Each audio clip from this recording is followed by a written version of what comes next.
Good evening, everyone. Will the August 11th Dune City Council meeting please come to order? It is 7 o'clock p.m. And could we please get a roll call? Certainly. Mayor Rebecca Reedy. Here. Councilor Maury Sanders. Here and on time. Councilor Vince Carberry. Here. Councilor Duke Wells. Here. And Councilor Sheldon Meyer. Present. And Councilor Tom Mallon and Councilor Ken Platt are both absent and excused. All right, thank you very much. Would everyone present please rise for the Pledge of Allegiance? I pledge allegiance to the flag of the United States of America and to the republic for which it stands, one nation, under God, indivisible, with liberty and justice for all.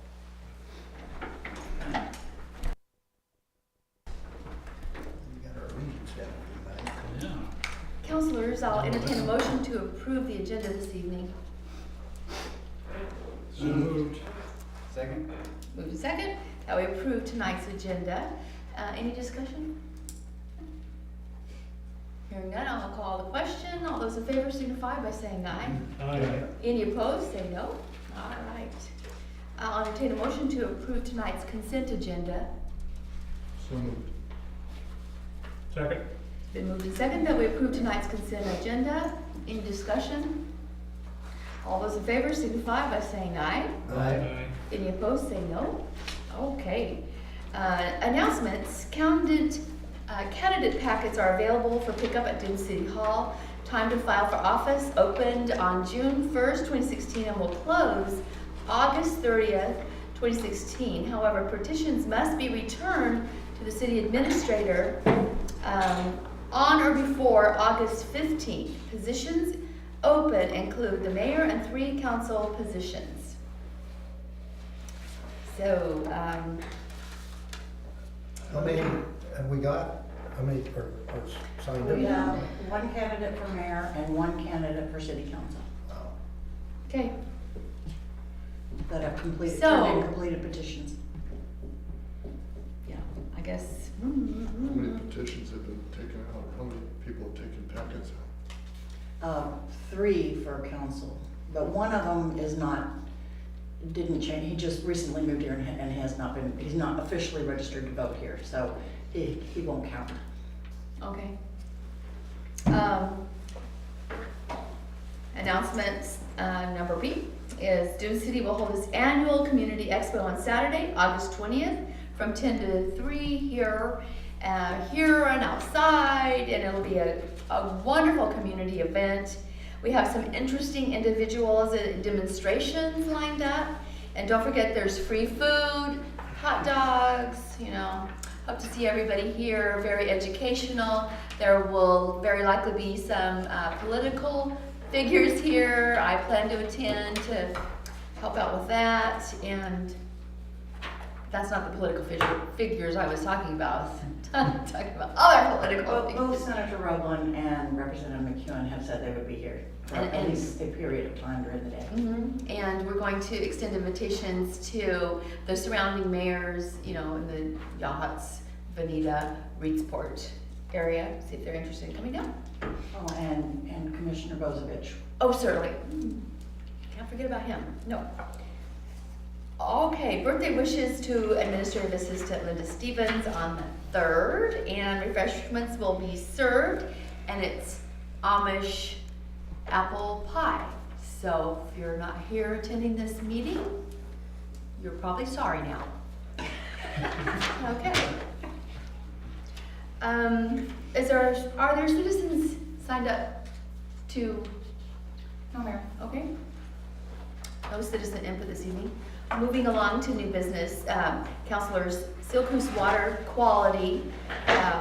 This is something we wanted to discuss in light of what's recently happened, and I'll let our administrator Go through the same thing I went through. No, okay. just his general knowledge. As you will recall at the last meeting, Senator Wells, excuse me, you've been advanced. Councilor Wells urged us to put that on a list of goals in the future to work on water quality at Silkus Lake because of all the issues that had happened recently with the South Coast Water District. I wanted to let you know that the Governor's Regional Solutions team has contacted Dune City. We have scheduled a meeting for next Thursday.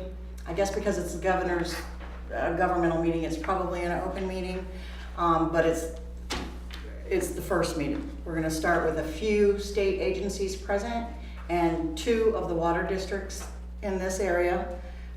The one, South Coast Water District, and one other that has requested, because they have infrastructure that was also created in 1965, and they're looking at the same sorts of issues. So they will be here too.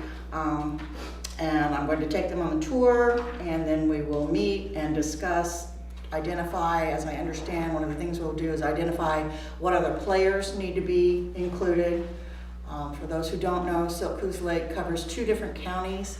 So we've got 2 counties, virtually every federal agency, virtually every state agency, and the tribes actually own land on the lake as well, and many timber industry operations. So it's gonna be a crowd of people that end up getting together, and so we've got to map out how we're gonna move forward with this project. So I'm really excited to be participating in it. Councilor Sanders. It'll be next Thursday, the 18th. Yes, Where is it gonna be held and what time does it start? 9:30 here at City Hall. Thank you. We have not yet determined whether the tour will be before or after the meeting. A lot will depend on if they want to go by boat. I don't want to schedule them after 11 o'clock because we'll all be blown off the lake, or could be.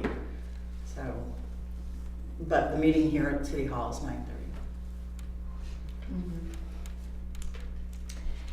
You know, as just an adjunct to that, when this was all happening at City Hall, our administrator notified me. I tried to get the word out to everyone, of the status of those, the water situation. I tried to, keep people informed and make it transparent to everybody. But one of the things, as I was later speaking with the owner, Mr. Randy Reitz, about this is he made mention that earlier in the weekend they had activated a calling tree or some type of a notification system to let those specific households, I think there's about 80 households that's on this particular water system, they had activated that calling tree or notification system to let persons know that this was, likely and that they were dealing with it, but they were asked to conserve water.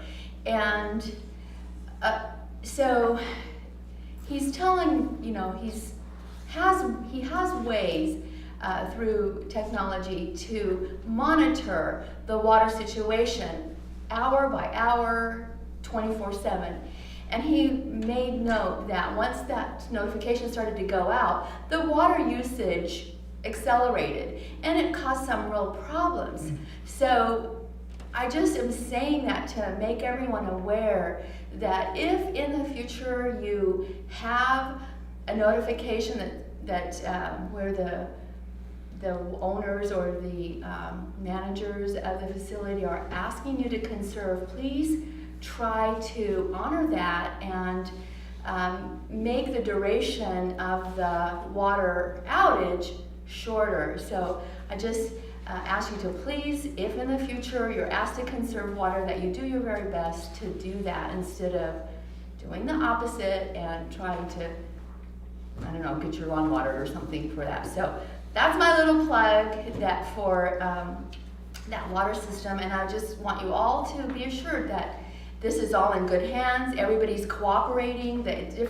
Many different agencies are working on this for a long-term solution. So we're very optimistic that this is going to take place.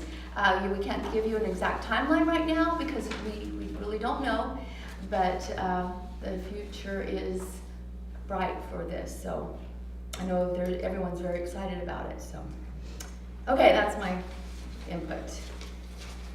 Any further discussion on that agenda item, Councilor Wells? I just would like to add that when this, what is it, South Coast Water? Mm-hmm. When they took this over, they were they took over some damaged goods, and I'd just like the folks out there to know that. And we're very lucky to have South Coast Water pick this up, because there's not many people out there that have the ability to fix the problem, and I believe they're going to get it fixed. But there was a real problem there that could have been way worse than what it is right now if they hadn't taken this damaged goods on their hands. And I believe they're going to get it fixed. But a little bit of patience, I think we're going to have a good water system. Mhm. Good, yeah. Thank you, Counselor. Anyone else? Okay, let's move on to the next agenda item. In your packet, you had some material regarding the Florence Coast Guard Appreciation Dinner. And Jamie, did you want to talk about that? Sure. Mayor Henry had talked to Mayor Reedy about the Coast Guard Appreciation Dinner and how they're looking for at least 10 sponsors at $500 each to help support that dinner and ball, which is scheduled for Friday, October 7th at the Florence Event Center. And the mayor asked that I bring it before you, because I was not aware until the mayor told me. And so it's here tonight to see if you guys want to help to support an appreciation dinner, help sponsor an appreciation dinner for the Coast Guard, who will be here for us in the event of an emergency in some cases. Yeah, some of it also has to do with Florence is wanting to be a designated city for the Coast Guard in appreciation. So I was thinking, he asked for this support in support of the Coast Guard that services our community up and down the coast. We all know what the Coast Guard does for us on a daily basis, and saving lives, protecting us, all of that. So I want to ask the council if they would approve a $500 support for the city of Florence for this, and would also like to point out that they supported our triathlon for $1,000 this year. And so that's the topic, that's the reason it's on the agenda. I'll entertain discussions. Councilor Scarberry. Do we have a budget item, a line item that the money would come from? Yes, I believe we would You could direct me and tell me which one. I mean, I could pick one. pick one. Tourism. Yeah, most likely tourism. Tourism funds. Okay. Councilor Sanders. Yeah, a couple of questions. We paid them $1,000 for their volunteering to help on the triathlon, is that what you said? They paid us $1,000 in sponsorship fees. Okay. Yep, City of Florence did. Is there anything that would prohibit us gifting public funds? Not Because that I'm that's what aware. this would be, it'd be a gift. Not that I'm aware Councilor Wells? I'm for it. I Councilor Weir? fully support the Coast Guard. Fully support. You bet. Okay, so I'll entertain a motion to approve this. So moved. Second, Moved and seconded that we approve these funds for the City of Florence to become designated a Coast Guard city. And any further discussion? Hearing none, I'll call for the question. All those in favor signify by saying aye. Aye. Any opposed, say no. Okay, unanimous. You need to let Mayor Henry know. And thank you. Okay, so.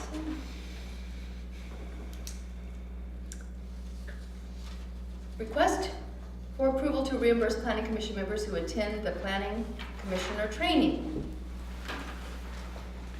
The Oregon City Planning Directors Association is offering planning commissioner training to city and county commissioners and staff.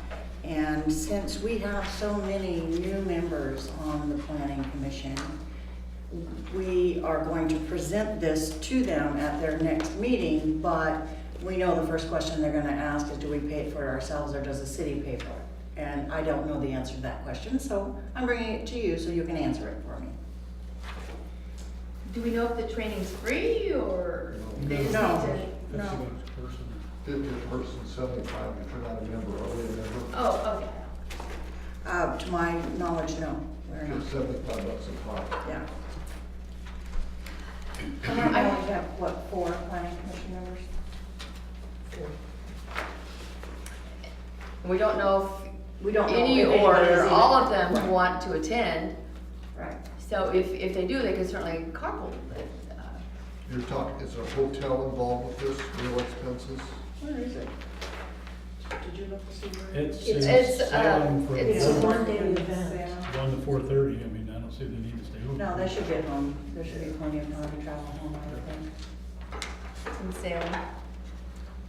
And this would come out of the training line item in the general fund? Is that true? Okay, and how much is in the training general fund budget? Currently in the budget? Yeah. Do you have that budget or did that? I took them all. Oh, we just took them away, didn't we? Yeah, did you have it? I'll answer my own question, it's 2,000. Okay, thank you.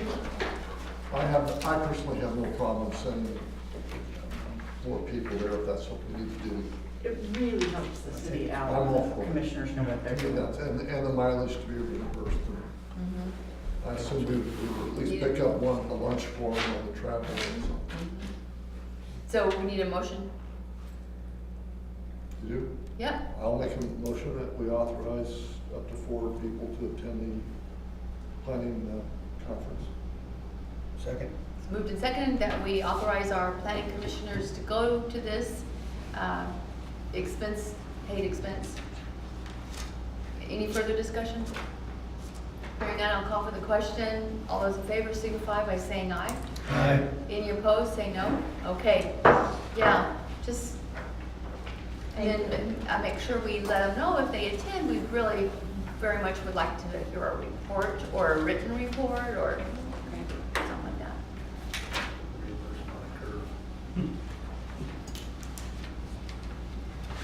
Dune City Personnel Handbook. That was a nice lengthy Read 3 pages. read, all 100 pages of it. I don't think it was that many, but I do think it was 80. It was 80, and I suspect there's probably things that were forgotten that need to be addressed, but it has been a very long time since Dune City's personal handbook was even examined, and there are certain policy requirements that our insurance company would like us to have. And so that's where this basic document came from. That is the draft that is provided by CIS. Oh, is it? I Yes. was wondering, because it's very comprehensive. I had a couple of questions, little questions. On page 11, counselors, I just had a question about the work day. If we start at 9 and we end at 5, that's not 8 hours.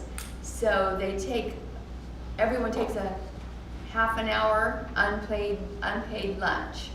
That's how that works. Okay, then that's my question on that. And they don't do work during that half hour, right? Not now. No, you They can't. may have before, but Okay, but right. not now. Boy, we lock them up, we put signs on the door. Okay. We have staggered lunches so that the phones are covered and the front desk is covered. Mayor, what are we being asked to do with this? I guess just kind of buzz it. In the past, all personnel handbooks have been approved because they The contain council. policy.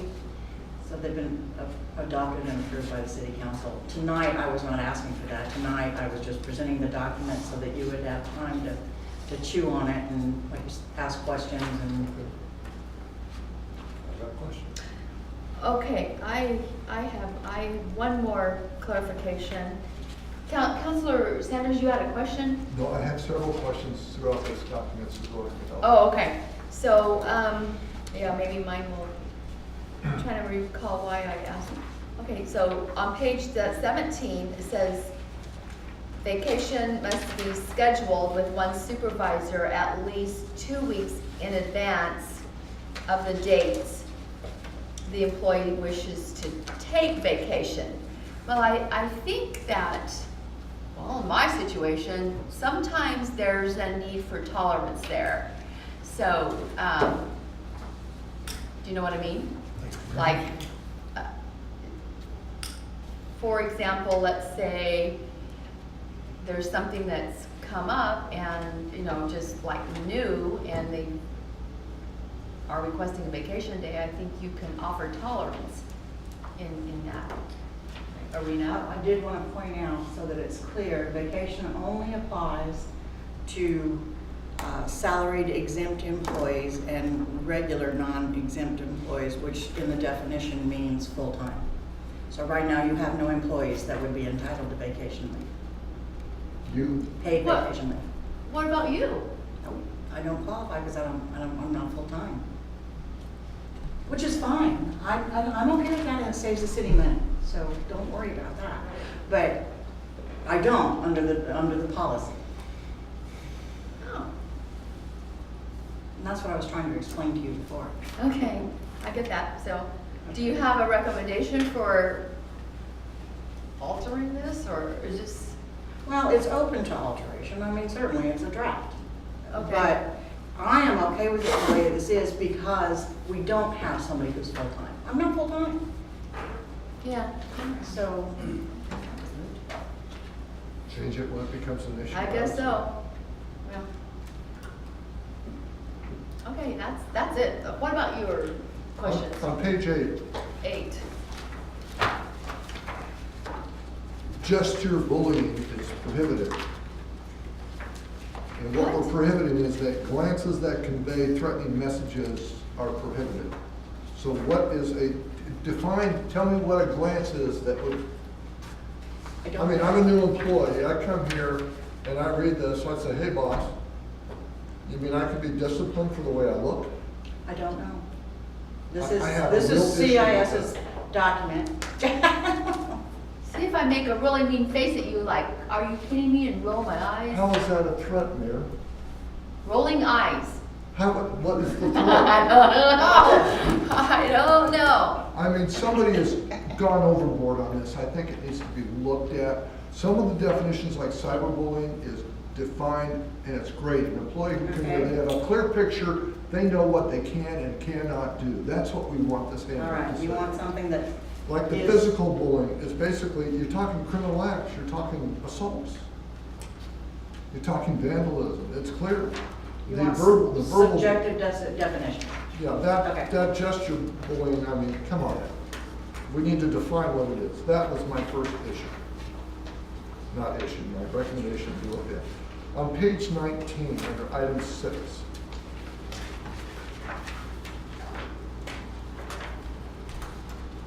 Sick leave abuse.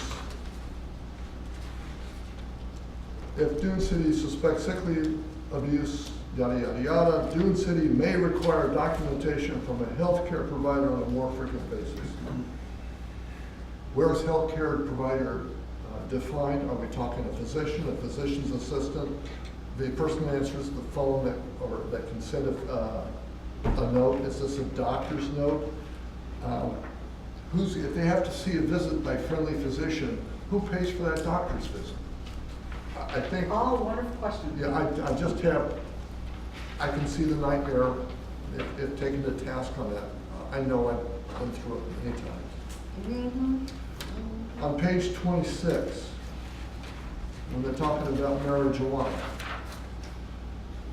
under item D on page 26, item C and item E talks about bringing these materials To work. on or into Dune City property. Item D is silent on it. I really think we need to put that in there. So an employee says, oh, I can't bring my vapor pen to work with. It's missing from What? What did you want me to What? add? there. That you can't bring this stuff in or on Dune City. Just the same language you have at the end of item C and E. you can't bring this stuff in or on Dune City property. We need that for item D2. It just Oh, I talks see what about, you're saying. it just Okay. says bringing marijuana-related equipment, and it's kind of like, it hangs there. Like someone just did delete Yep, or you something like got it, that. you got it. I'm sorry, I read these things and I'm a very literal person, that's where I see this stuff. Okay.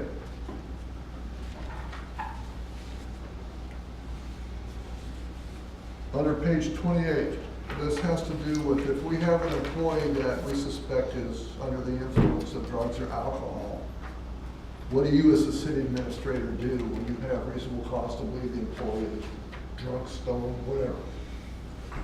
And it talks that you need to get, they recommend you get a second person, another employee to corroborate.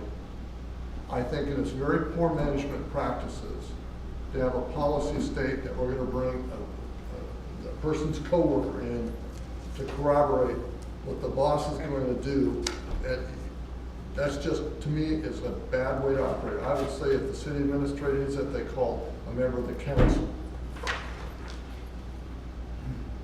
Do not bring an employee in to be involved in another employee's personnel matter.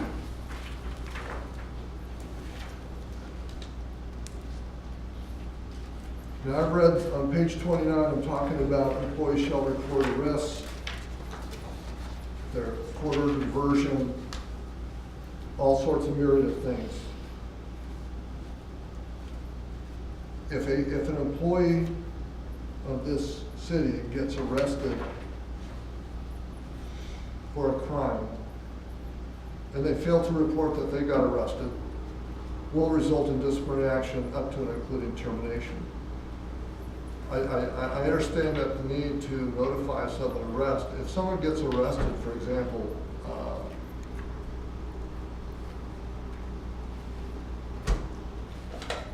driving on a suspended license, and they fail to report it to you, and you find out because you read the Cites Law News and you see under the police log, oh, so-and-so got arrested or went to court.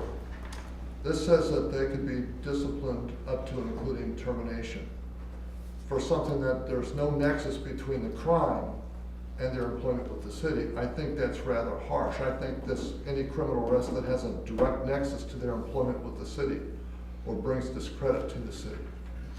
I don't see language in there. That would be my suggestion for that.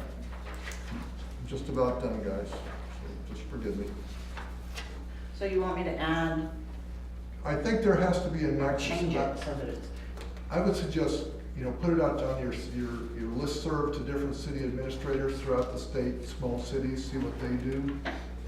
But I do know that anytime you have a rule, you have to have a nexus towards the conduct outside of work of how it impacts work itself.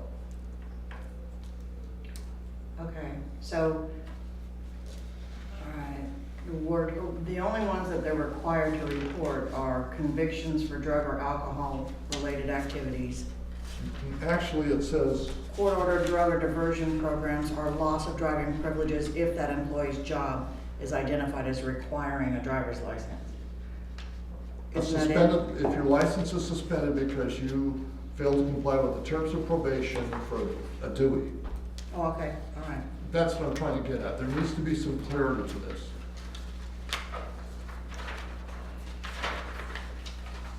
In my other life, I've seen these types of problems arise. Okay? The last one I have is on page 32. It talks about use of Dune City email and electronic equipment, facilities, and services. Now, if I missed it, please show me where it is, but in my opinion, is it a violation of work policy for an employee to sit at their desk and not get on our internet here, but get on the 3G, 4G, or LTE network and get on Facebook while they're working? Not, What's the question? Is it a violation of our work rules here for an employee to sit at their desk and get on the internet and surf the web or do Facebook or whatever social media? Oh, but they're not using equipment. They're not using equipment, but we're paying for their time instead Right. of their time being addressed to their task. Do we have a rule that So when we get a new employee, they know, hey, I can't use my phone while I'm at work. Unless I'm on break, I suppose. Well, did you see the cell phone thing? That's good, Maureen. These, they're talking about Dune City's equipment. That's what this Yeah, policy says. yeah, well, there's different sections that talk about different things, but do you recall it specifically saying that? I don't recall it specifically I saying couldn't that. find it, Jamie, No, that's why. I don't recall it specifically Well, saying that either. page 34, social media. Page 34, item D, social media. Purpose of this policy, social media includes all means of communication or posting information or content of any sort on the internet, including to your own, someone else's web, or log, or blog, or journal, or diary, personal website, social networking, or affinity website, web bulletin board, or chat room, whether or not associated, affiliated with Dune City, as well as any other form of electronic communication. So what are they prohibiting there? It I doesn't. do recall, where is it, where it says that you can't use the phone except in an emergency? Because remember, we had to define what emergency meant. I'm just after, do I'm our trying to find it. employees, do our employees know they can't sit there and play on Facebook while Right. they're working? I understand what you're saying.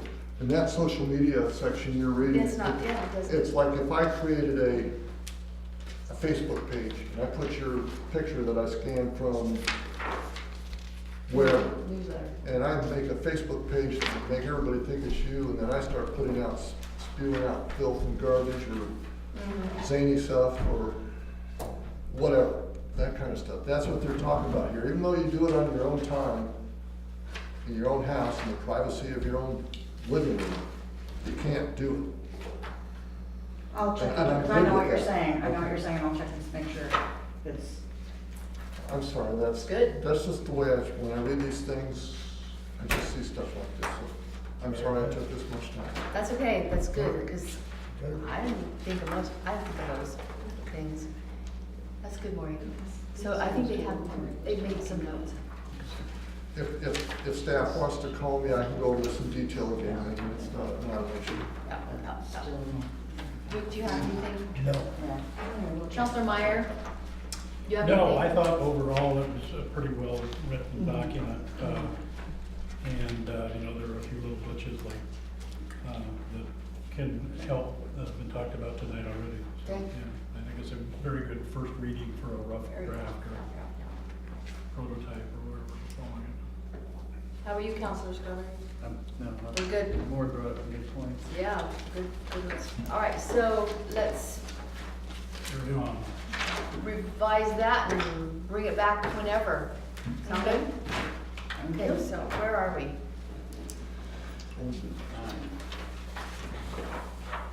Public No hearing. public hearings, unfinished old business, digital records. Counselor Sanders at the last meeting requested me to look into whether or not we can digitize documents. The answer is no. We have to keep the things that we have to keep in perpetuity, we have to keep on paper. We have to keep the hard copy. At this particular moment in time, I can assure you that I will be watching very carefully as time progresses. We can't be the only one who's running out of space, you know? Yeah, right. May I offer a suggestion? Certainly. You're gonna have a state senator and a state representative Yes. for our area here. Why don't you pin their ears back and say, look, we need legislative relief to permit us to do this. And I'll guarantee you, this city is not different than anyone. Right. Well, let me explain something else. There is an opportunity for the city to take its records and send them to the Secretary of State's office for storage Fine. for a fee. Oh, Mhm. I like the idea, pin your Yeah. ear back and tell them this is what we need, legislate. Yes. well, we can find some funds somewhere to make your little storage room happen. What do we do when that gets filled up? Right. Maybe by then we'll have bought another piece of ground. Who knows? Or something. Okay.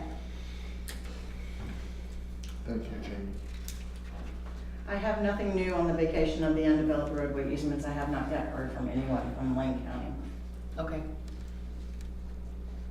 Will that be brought forward in the next agenda then?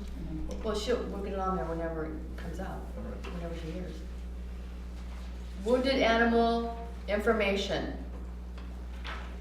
In your packets, Mhm. there is an email I received, Mhm. and before this meeting, I pointed it out to Counselor Scarberry. And I don't know if he had an opportunity, he was gonna check the ORS 498 that was provided and the OAR. Did you find it all? Yeah, I've looked at those before. Yeah, the ORSs are pretty straightforward. The problem is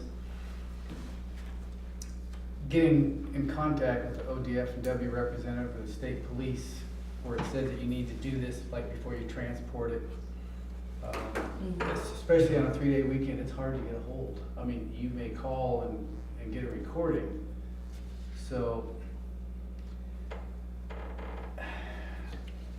I would think that it would be a good thing for us to send a letter to the ODF&W and whatever department of the state police, the game wardens, I assume, and tell them what our idea is and see if they have any suggestions, because they know what the problem is. Problems like that all over the state.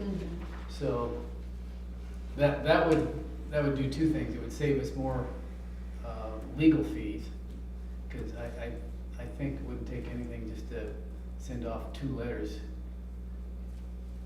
and then say, this is what we're proposing to do. What advice or what can you tell us?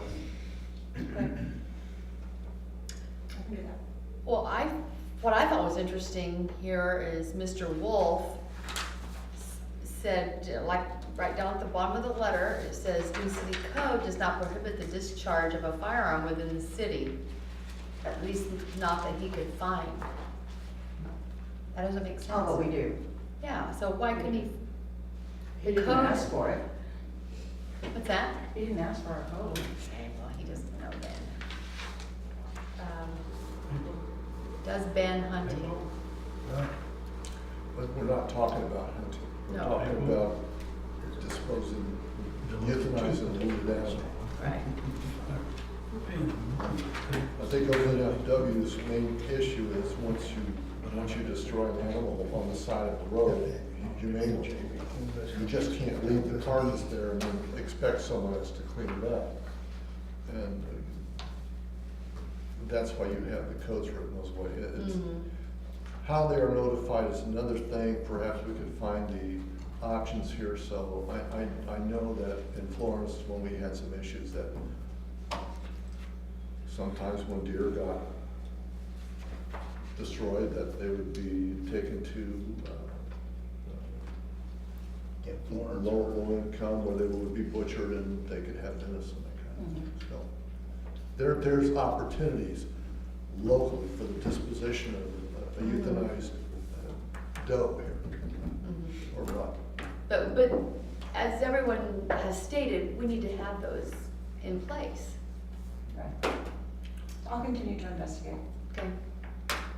So let's get together, maybe we'll get the letter together, run it by a couple of counselors and I have see a if it sounds question. good.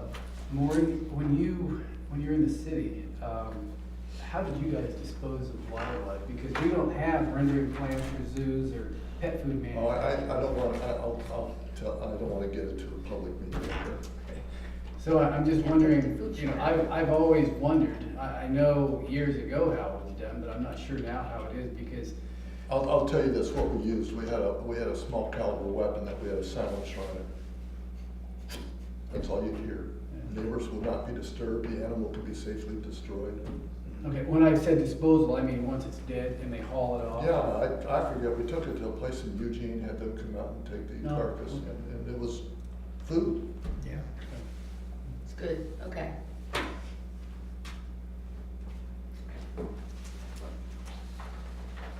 Any other questions or comments on this?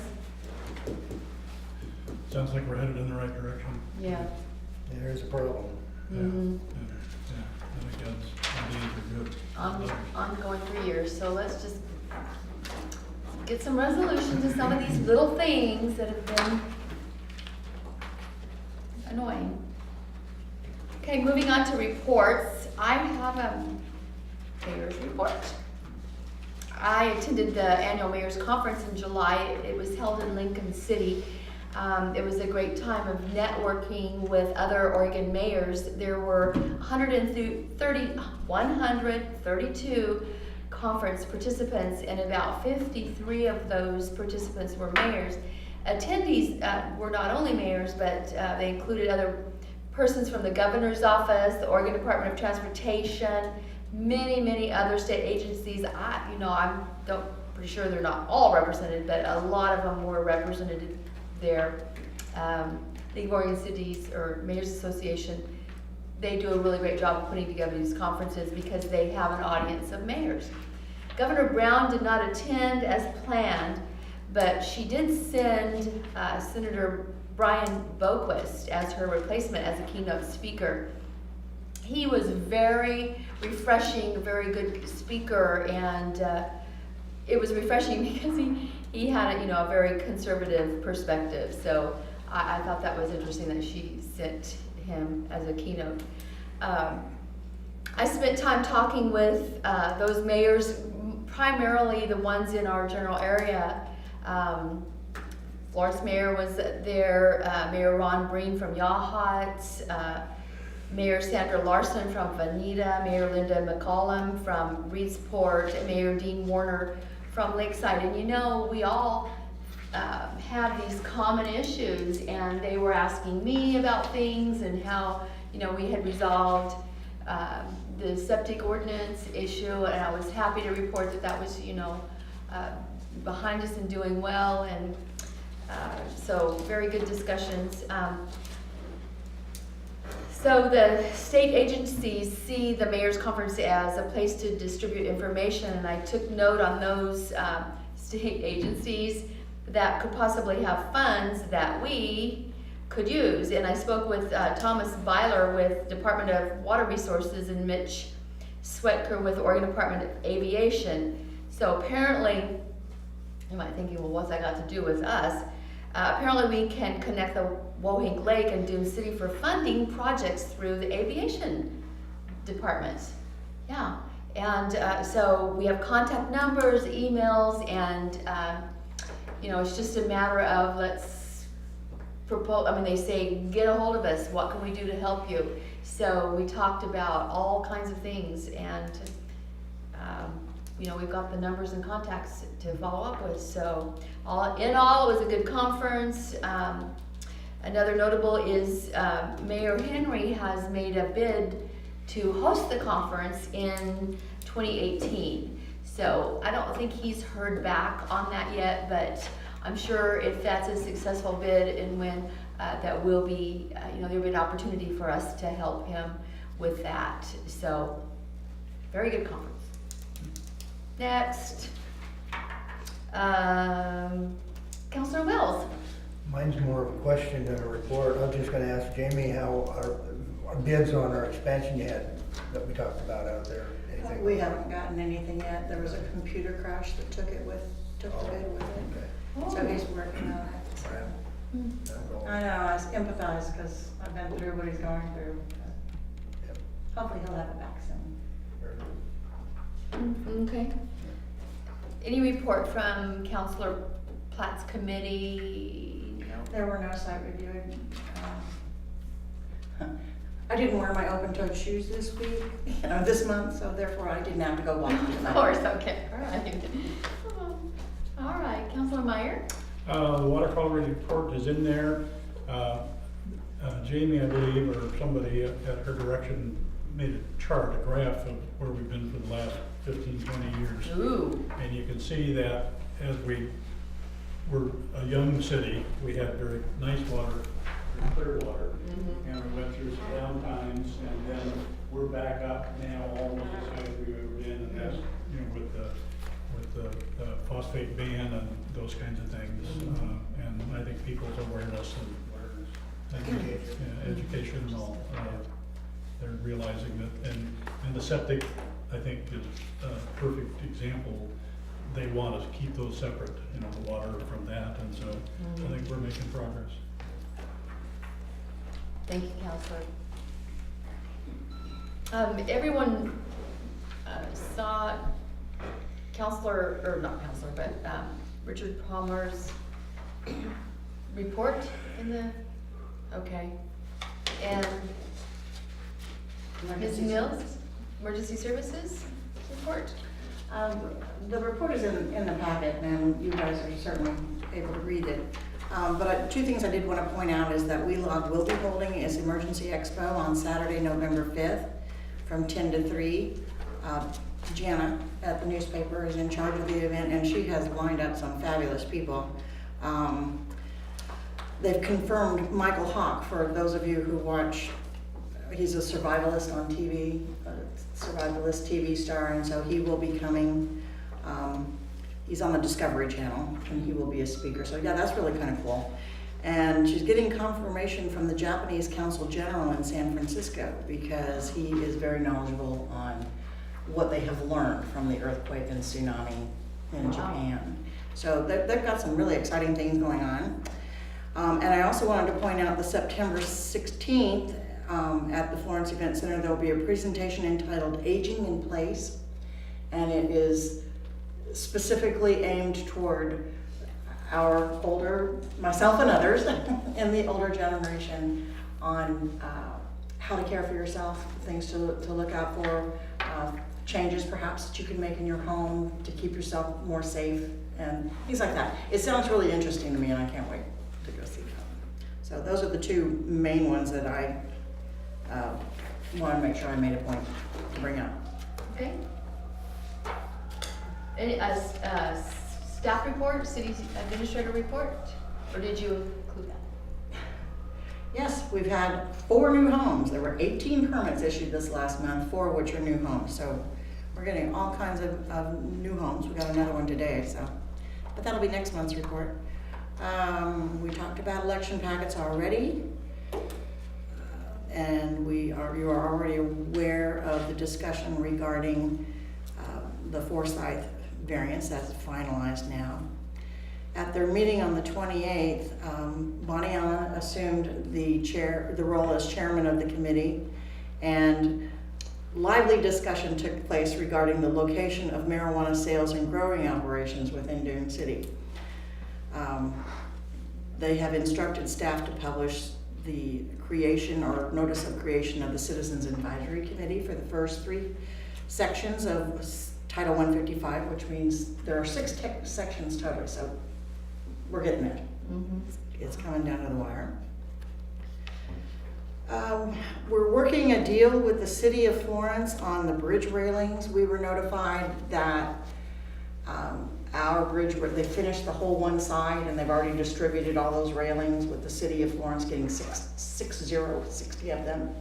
And they're not starting on the other side for a while, so it'll be a while. Well, that's leaving our grant project open. So I talked to Mike. I said, can we make a deal? I get one of yours, and when mine becomes available, you can have it. And he said, sure. So we're working on that so that we can get this finalized. He said that was great. We're also working with Mr. Miller to use the Vector truck. We have a drain that's clogged really badly. I think I discussed that at the last council meeting. And that work will be taking place shortly. Good, wow. I sent another follow-up letter to the school district regarding the IGA because they still have not responded. We have a new superintendent now. We do, and the last letter went to him directly. I am proud to say, even though the report says 2 of the 3 individuals who have admitted taking water from Wohink Lake without a permit have now complied, well, all of them have now complied. Yay! Awesome, very, very awesome. Septic maintenance letters still continue to be sent out at the rate of 10 per week. We're making great progress. We almost have everybody who is lakefront in compliance, and I'm thrilled. Personnel policy handbook, just to let you know the background of that, I got that from CIS, circulated it among the staff. Staff all made their comments. We had a special early morning staff meeting and discussed it all, and everybody weighed in. Some changes were made and requests and that kind of thing. So they have played an active role in this as well. So Good, that's awesome. we talked about the South Coast issue and the Community Expo. Really excited about some of the things that we have confirmed for that. We do have an author of a survival, he writes a column for the paper. Jack, what, do you remember the, oh, maybe, put you on the spot here. Robinson. Survivals? Yes, well, he's an, Robinson. huh? Isn't his last name Robinson? I think so, Robinson. Dave or Dan Robinson or something like that. Anyway, Jimmy, he's coming. He just sends it in and I don't read it. Yeah, until it's published, right? So that's all I have, unless anybody has any other questions, and I do have a couple of things for good of the order. I don't have a copy of Mr. Palmer's report in my notebook. I don't think I do either. Well, I read it somewhere. Oh, you probably read it on a purchase order or something. I don't think so. He has continued to work in the Wohink, Wright, Levitt Loop area. We have one pothole over on Buckskin Bob that we're looking into. And we've had some complaints on some trees. They were actually causing damage to the UPS truck. So he went out to take care of that, which resulted in a number of, well, a particular resident getting extraordinarily angry. But we handled that, got that smoothed over. I do have a complaint that I do have to address. So was a tree cut down that was in the right of way? No, it was trimmed back. In the right of way? Yes, it's in the right So way. what was the complaint? My God, that's my tree. Oh, well, Get your tree out of our right way. well. I nurtured that tree and I watched it grow. It grew up with me. I mean, seriously. And we respect that. It's a beautiful tree. Well, you know, And so we yeah. can respect that. We just need to make sure the branches aren't slapping the trucks as they're driving by or your car. Actually, there's height restrictions on the roadway that trees can't be Yes. below it, so. Yeah, okay. As much as they love their tree can't. I know. And yes, sometimes it does look like they've been butchered, but guess what? They Meeting recovered. minutes. Yes, they did. That's where we're at. Anyways. And they're done with You heard about it already too? it. No, Oh, I know Becky did. last time I was out with Richard, taking care of Little Wohink Drive and cutting back, got 8 foot of roadway cleared. I had the same type of complaints. Oh, yes, you get the complaints, but you also get the people who call and say, oh, this is so much nicer. Yeah. Wow, it's so much safer. So we need to do what we need to do as a city to protect our interests. There you And go. we Well- have a liability associated with those roadways.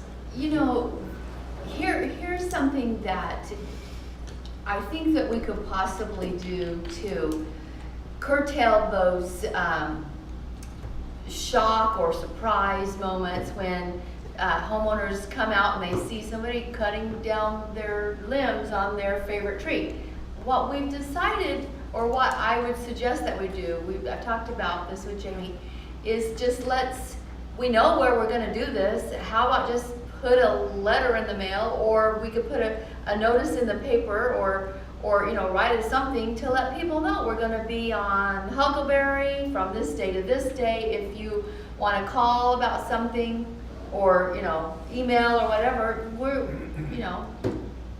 let us know. If you prefer to trim back your own tree, but you will need to trim it back if it's interfering with the UPS trucks, or, you know, things like that, so. I think it's doable. Yeah, it's doable. I just We'll don't. figure it out. I just don't like the idea of letting them trim back their tree. We went through that with doing their own brushing, and they didn't want to do it. And Yeah, I you know. gotta protect the pavement because it'll get destroyed if you don't take care of it. Well, at least we're gonna provide transparency that There it's you go. coming. Right. That works. Pre-warning. This is Pre-warning. going to happen. Right. Whether you do All right. it or we do it, it's going to happen. Okay, yeah, anything else? So let's have go to the order. Counselor Scarberry. The only thing I'm concerned about is us getting the 4% for the construction excise tax, so we need to get them moving on that. I mean, I know you sent letters, but Yeah. it's, because especially with this little boom in the building, we're losing money, potential. Now, we sent the money in? Yes, we continue to send it in. We have an obligation to do that. Well, they have an obligation to respond to your correspondence just as well. I had understood that they had actually passed the increase. but we have never seen Put a fire under them.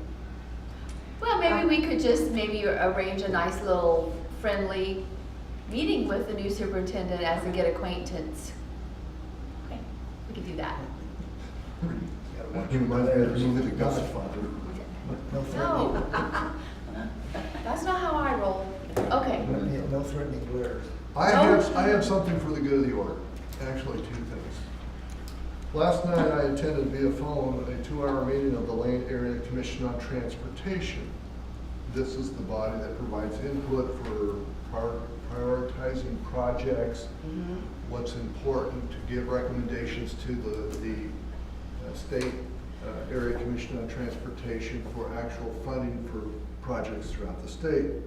Things like what you see, the paving out here was one of the projects that was discussed a couple of years ago. The problem, and I believe you said that this came at the mayor's conference too, about the aging infrastructure, the fact that it takes an enormous amount of money to keep the state's roadways in repair, so they just don't disintegrate, and just basically maintain the infrastructure. There's not enough money that would come in, especially with vehicles using less fuel, higher mileage, and the same old, same old. It's a documented problem that has a documented need for funding. The question is, where does the funding come from? And what is being asked now is for the Lane Act, is for the cities to come together in this group to make a consensus of what kind of information they want to put to a recommendation. Now, the consensus means I'd like to have everybody agree, and I had some, and thankfully there was no question asked of us, because this is the kind of question that I really would like everyone up here on this dais help the inside of the city administrators well, because I find myself, my own personal opinions are such, and that may be in conflict with the feelings in the community are, and I feel it's my function to reflect the feelings of the community. They're talking about potentially gas tax, statewide sales tax on gas. They have a pilot program going on for having people, instead of paying registration, they pay 1.5 cents per mile driven. And there's 2 different ways they do it with different devices. One is a total GPS. They can tell you where you are, where you can, where you sat. Now immediately I'm thinking, government does not need to know where I'm driving. Okay. Then there's one that just does, anytime the vehicle moves, it'll record that mileage and that distance. Now you have people in rural parts of the state that may be on ranches in these sparsely populated counties. They're driving all the way on their property, and they would be, by satellite, have all that mileage on their private property. They'd have to pay tax on it for the roadway. Yeah. Then you've got obviously the registration fee hasn't changed in years and years. There's a possibility maybe that they would want to look at raising the vehicle registration fee to generate revenue. Now, when I talked to Ms. Walters at LCOG about this, because of the dilemma I found myself in, I said, you know, if it was me and I lived, you know, if I could wave my hands and make things the way that I like it, I would like to see a gasoline sales tax that applies to everyone but an Oregon resident. In other words, you have all the commercial people that buy fuel, let them pay tax, they're using our roads. And the tourists that drive, they use our roads, let them pay a gas tax for it. And if I drive to Idaho or California or Washington, I would pay it back there. I mean, that's the way this is the way my brain works. You know, things like that. They want all sorts of ideas to put together. Basically, what they're looking at is for the next legislative session, they want to have these recommendations from all the acts throughout the state, where basically the cities are saying to the legislature, no matter what you go down here, we got your back. We're going to be supportive of it. Now, I need to fire off some information to this lady. I'd like to get an idea of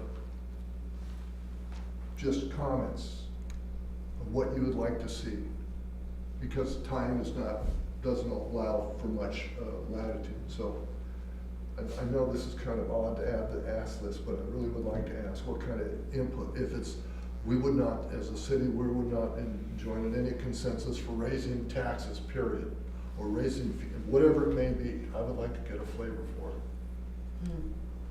So, that's what I'd like to have if we can. And the last comment I have is about the candidate packets. And I would really, I want to address the people that are going to be watching this on TV. Having sat on this council for almost 4 years, as my term is about to expire, has been probably one of the most rewarding and challenging experiences at the same time. And I view it as having been an obligation for me to pay to this community for the privilege of living here, to participate, to be a part of the solutions to the various issues that come up. And I really recommend, if you have just a slight idea that you would like to be part of this council, please pick up a packet, put your name in the hopper, run for office. I think you will find it as rewarding as I have. That's my 2 cents. Very nice. Thank you. Thank you very much for that very nice commercial. Appreciate it. And, wow, your prior comments about giving the legislature free rein to do what they want to do, I don't really like that idea. Well, it's about providing input to be given through the process from us in the Little Dune City as part of the Lane Act and coming to a consensus. And it doesn't mean anything that's put forward will come to pass. I just don't want to go there and me say, well, I think it should be this way, when I know the makeup of the community may be different. Okay? And we've had this conversation on other issues that have come Oh, up. yeah. For me, it's very simple. The only one up there that I go along with at all is raising the car registration fee. I don't want any taxes, and I damn sure don't want any GPS units. You see, I felt the same way. To me, having a gas tax is that the nose of the candle is sticking under the tin. And those, and once sitting as a government elected official, how do I word this? Having that stinky smelling camel's face under my tin, you can't get rid of it once it's there. I too share your feeling, but I didn't know, and I suspect that's what the feeling of the community is. But I would like to hear from you. Live free or die. The other thing we're looking at from the state, they keep talking about, along with the mileage tax, is a carbon tax statewide. Yes. That would be tacked on to the federal carbon tax. Yes. There's a whole litany of things that, Yeah. More money. I've always been interested in taxing the people who come to Oregon to use our Oregon. I've long been in favor of a state sales tax for anyone who doesn't have an Oregon driver's license. So Maury's comment about, that would be the only tax that I would be willing to say that makes sense to me. Taxing people that are using our services, our roads, our systems, and don't live here. They're not contributing anything, so. Mayor, your thoughts? Well, one thing that would really bother me, and when we talked about this at the mayor's conference, is if the thing that would bother me most is if they had some way that legislature could mandate tax upon us, the citizens of Dune City, when our charter says we have to vote in a tax to us. So, that's to me, that's not right when they're trying to override small cities' decisions. And I think, that's too heavy-handed. There's a general consensus then, basically, any type of tax per se is something this community would not. And the Accept. easiest way to achieve that is people, when they vote in November, they need to pay attention who they're voting for. Because there's a definite difference on tax philosophies. vehicle registration fee increase would be something that'd be palatable Yeah. from a consensus. It's a viewpoint. choice, yeah, it's a choice. How many I cars think you want? Morgan's right now is one of the lowest in the Yeah, nation. Okay. there's no GPS. All right, the other idea about, I think I have a pretty good idea of how to respond. I appreciate it. Okay. All right, thank you, Counselor. Counselor Wells, Well, go to the order. Along that same line is that it's election season. I'd just like to have everybody get out and register to vote, educate themselves, and vote on election day. Coming up. Counselor Meyer? I don't think I have anything else. Okay. I'll entertain a motion to adjourn. Maybe. Go to the order, two things. We received notice today that we did get awarded a scholarship for the League of Oregon Cities Conference in Salem of $300. So I will be sending out conference materials to you all so that you can decide whether you want to attend or not. It was the conference we discussed the other day. And then the other thing is, by total accident, whether you know it or not, since 2007, and I believe Sheldon, you know it because I think you were mayor at the time, we have a dog ordinance that requires us to license dogs in the city and to capture them if they are dangerous or a nuisance and process them. Well, at the time that that was adopted, we had the ability to enter into an IGA with Lane County for that purpose.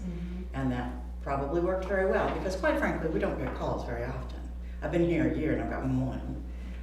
So I happen to be talking to somebody over in Lane County about another issue, and they have moved their animal control provisions from the police department to Parks and Recreation.